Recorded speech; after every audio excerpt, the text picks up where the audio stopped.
Hey, I just want to make a quick video about beliefs because right now tensions are very high. And I've lost a lot of friends because I openly support Donald Trump. I didn't even vote for the guy, but I openly support him. And because of that, I've lost a lot of friends both on social media and in real life. And I wanted to address this issue because I was born into what many people call a religious cult. I was born into the Jehovah's Witness organization. Now, personally, I have a lot of respect for many people who are members of that organization, so I don't want to say anything disrespectful about it. I've got deep respect for them.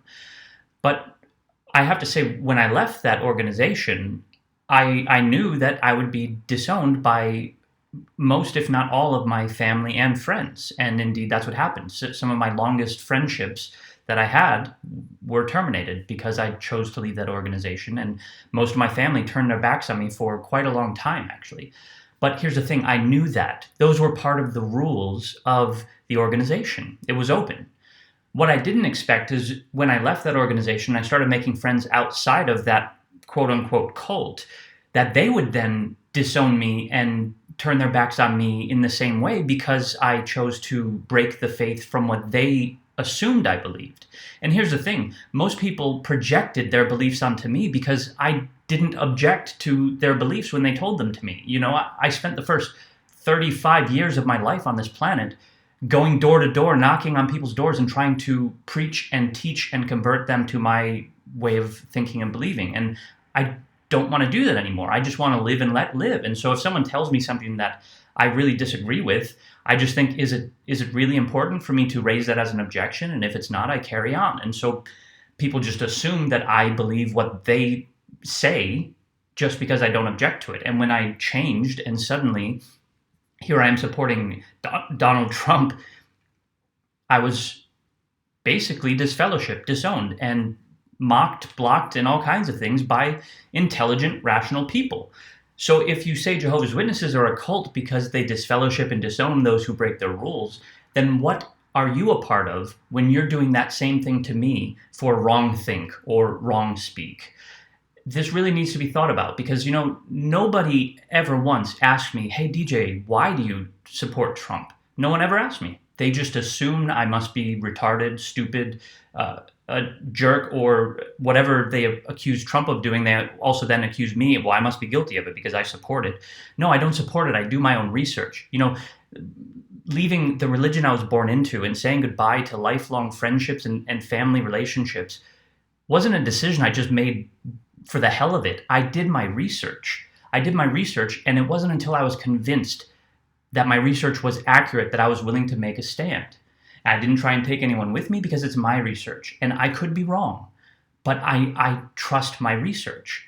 Don't you think I would do the same thing on this? I mean, maybe at first I didn't expect to get the reaction that I got, but especially once people started pushing back, I doubled down on my research. I'm like, well, wait, maybe I'm wrong. Let me double check.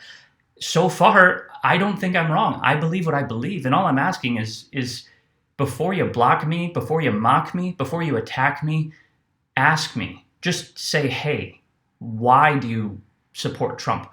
Maybe bring up a few things. Don't share articles at me because I can't diffuse every media bomb that you throw at me because these are very clever people who've written very cleverly worded articles to convince you of what you now believe. And I spent my lifetime deciphering that propaganda so that I could break free from that. And I'm free whether you believe it or not. So all you have to do is ask me, and I'm happy to talk to you. And I may be wrong. Maybe you'll convince me that you're right. But we have to have a conversation. That's what we have to have as a nation, as a world. We need to start having conversations again instead of just mocking and blocking. So you know what? You know me probably if you've seen this video, but the people that you might want to share this video with, they don't know me. So I suggest you make a video like this for yourself and plead with those people that you used to enjoy associating with to just, hey, let's open dialogue again. We're the same people inside. We just happen to have followed different evidence, and I'm happy to share it, and maybe you can show me where I went wrong. But if I show you where you went wrong, then you know what? Maybe we can meet in the middle and figure this out because this is not sustainable. I don't even want to get into the coronavirus or the election coming up. We just need to talk. We need to have open conversation with our fellow humans once again. Because when the communication breaks down, that's when problems set in. You know, in a relationship, that's when true problems set in. In a society, in a culture, that's when civil war starts. That's when civilization starts to break apart. So we need the communication. Even if you disagree with me, just don't mock me, don't attack me, don't accuse me. Ask me. I'm open. All right. You have a great day. Enjoy the self quarantine and locking down of healthy people. We'll talk soon.